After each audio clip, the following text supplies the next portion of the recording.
Interpretando correctamente la poesía y la sabiduría bíblica. La diferencia entre la narrativa y la sabiduría en la Biblia puede ilustrarse como si se visitara dos tipos de museo. Si visitamos un museo de ciencia y tecnología, todo lo expuesto ahí será referido a datos duros, descripción de procesos o clasificación de elementos. Del mismo modo, la narrativa bíblica nos relata sucesos ofreciendo nombres, lugares, rutinas o hechos. Cuando visitamos un museo de arte, las imágenes y objetos ahí expuestos buscan estimular nuestra imaginación a través de interpretaciones más abstractas. La poesía bíblica, junto con la sabiduría, no ofrece datos duros ni describe sucesos, sino que trata de relacionar ideas que permitan al lector estimular su imaginación en el mensaje que la palabra busca compartir. La sabiduría bíblica se entiende como la capacidad de tomar decisiones que honren y glorifiquen a Dios. Cuando leemos textos sapienciales en la Biblia, estos se enfocan en la práctica de la obediencia y la piedad, más que en los principios teóricos o divinos. De esta manera, la sabiduría en la Biblia está dirigida mayormente al corazón de las personas y no tanto al intelecto a través de conceptos. Para lograrlo,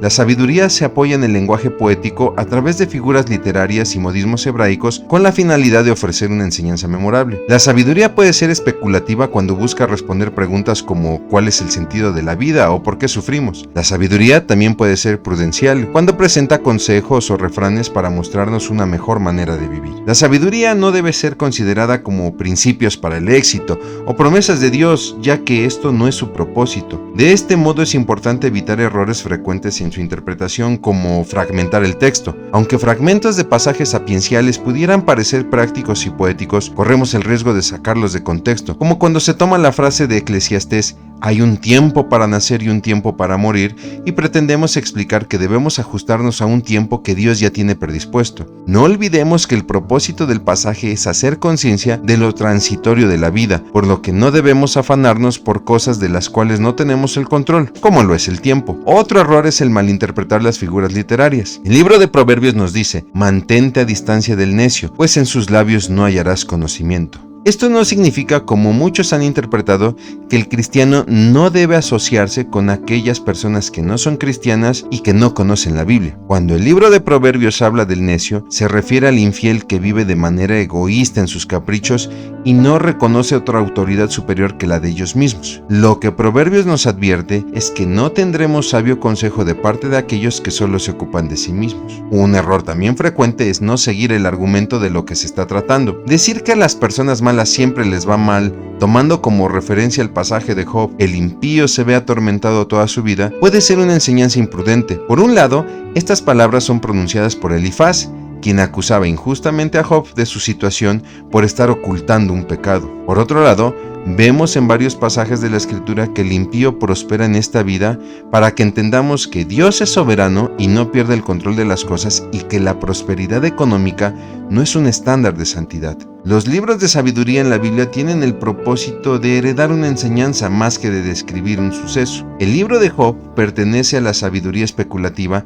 que busca responder acerca del sufrimiento en esta vida y cuya respuesta expone la sabiduría y grandeza de Dios. Mientras los amigos juzgan a Job por lo que le aconteció, Job defiende su inocencia y manifiesta su frustración. Dios nunca responde cuál es la razón del sufrimiento, pero deja muy en claro a Job y a sus amigos que la vida no se trata de sufrir o no sufrir, y que en tiempos prósperos y adversos, Él no ignora las cosas ni pierde el control de ellas, puesto que Él es siempre el mismo. El libro de Proverbios pertenece a la sabiduría prudencial, cuya meta no es alcanzar el éxito, sino llevar a la persona a la madurez. Por lo tanto, los proverbios o refranes no son principios de verdad, sino consejos basados en la verdad. Tampoco son promesas directas de Dios como lo pudieran ser las profecías, por lo que tampoco podemos usar los textos como garantías a las que Dios está obligado a cumplir. Instruir al niño en su camino es un consejo que posibilita una conducta diligente para el resto de su vida, pero esto no es una promesa a la cual Dios está obligado a cumplir sobre nuestros hijos por el hecho de haberlos educado en la clase dominical. Debemos ver este libro como una colección de aforismas que no están clasificados propiamente por temas, por lo que es muy común abordar en un capítulo un tema para abandonarlo antes del final de dicho capítulo y retomarlo quizá 1 o 2 capítulos más adelante. Cuando estudie Proverbios, tenga en cuenta que está estudiando una colección de refranes tanto populares como de autores específicos. El libro de Eclesiastés también es un libro de sabiduría especulativa que busca responder cuál es el sentido de la vida. La respuesta puede verse desde un sentido negativo considerando la vanidad que se debe evitar, o desde un sentido positivo al contemplar lo que en verdad vale la pena disfrutar. Sea cual sea la perspectiva de la respuesta, este libro presenta 4 realidades. Número 1. Dios es una realidad en la vida. Número 2. No todo en la vida tiene comprensión o sentido. Número 3. No todo lo que sucede en la vida es como debiera ser. Y número 4. La única certeza que tenemos en la vida es que todos moriremos. A diferencia de escritos estoicos o epicúreos que también abordan la certeza de la muerte, el libro de Eclesiastés hace referencia a que todos daremos cuentas delante de Dios de lo hecho en esta vida, por lo que este libro hace referencia a una vida después de la muerte y a la autoridad de Dios en todo esto. La poesía bíblica no busca explicar realidades, sino más bien mover emociones que descubran la verdad de Dios. Es por ello que la poesía bíblica se centra más en la imagen de lo que quiere relacionar que en los argumentos que pudieran explicar una realidad. Aquí las figuras literarias juegan un papel importante por encima del análisis contextual tanto de historia como de lenguaje. ¿Recuerda el Museo de Ciencia y Tecnología y el Museo de Arte? La poesía siempre apuntará a la idea por encima de la descripción. De esta manera podemos ver el libro de los Salmos como una colección de cantos que no buscan establecer normas morales ni direcciones de éxito, mientras que la Escritura nos muestra la palabra de Dios, inspirada por Dios y dirigida al hombre. Los Salmos son palabra de Dios, inspirada por Dios, pero dirigida a Dios mismo,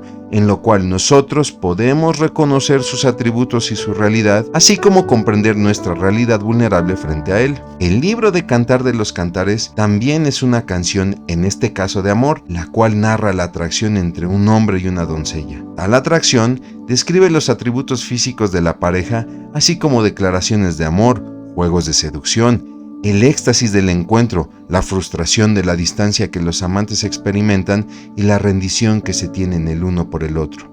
En todo ello se muestra la fuerza del amor por encima incluso de la muerte. El libro no busca explicar la relación entre Cristo y su iglesia como siglos más tarde la iglesia medieval trató de alegorizar. El propósito real de este libro es vivir un amor y una sexualidad que honre a Dios, quien es el creador de ello, y nos llama a tomar decisiones que honren y glorifiquen a Dios en nuestra relación marital. Es evidente que la poesía y la sabiduría bíblica, por su naturaleza y propósito, emplean más que otro tipo de literatura las figuras retóricas como son el paralelismo sinónimo, que presenta una segunda idea que replica la primera, el paralelismo sintético, que presenta una segunda idea que profundiza el sentido de la primera, y el paralelismo antitético, que presenta una segunda idea que marca un contraste de la primera. Dentro de las figuras literarias de comparación tenemos el símil, que compara dos realidades para expresar mejor una de ellas. La metáfora, que usa los atributos de un agente para denominar a otro. La sinécdoque, que expresa un elemento o una parte en representación de un todo. Y la metonimia, que expresa una realidad por el efecto que produce. Entre las figuras de declaración encontramos la hipérbole, que presenta una idea de manera exagerada. La retórica presenta una verdad evidente expresada en una pregunta. La ironía, que expresa lo contrario de una verdad para resaltar la realidad de esta. Y la paradoja expresa una declaración que pudiera parecer absurda, pero que en realidad es correcta. Las figuras literarias que trabajan desde la realidad del objeto son la prosopopeya, que atribuye características personales a objetos o animales. El antropomorfismo, que representa a Dios con rasgos humanos, y el apóstrofe, que expresa palabras dirigidas a objetos como si tuvieran vida. En la poesía influye el recurso retórico que juega con el lenguaje mismo. El retruécano juega con palabras similares para comunicar la idea, mientras que el acróstico en la Biblia utiliza varias ideas las cuales comienzan con la letra del alfabeto hebreo. La correcta interpretación de la poesía y la sabiduría bíblica nos permitirá entender desde una perspectiva más lírica el sentido de la vida, que solo encuentra valor cuando se vive por y para Dios, y la total y necesaria dependencia a Él.